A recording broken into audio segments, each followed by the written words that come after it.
Mon père en faisait déjà avant, dans les années 90. Pour simplifier le travail, je fais qu'une bande de volailles par an et je préfère mettre du festif en le mettant en place au mois de juillet, fin juillet, début août, jusqu'en décembre. Et comme ça me fait utiliser les bâtiments que papa avait fait quand il s'est installé et un complément de revenus. Et la poularde, c'est une volaille pour moi que je trouve très calme et agréable quand on va les voir.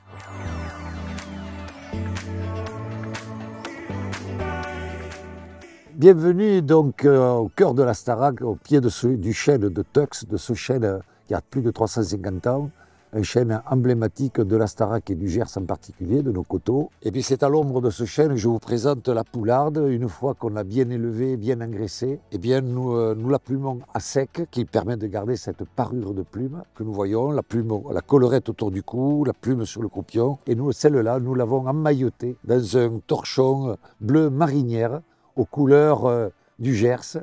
L'emmaillotage permet de bien répartir le gras sur toute la poularde et de les faire pénétrer dans la chair. On va sublimer la finesse et le fondant de la viande de la poularde.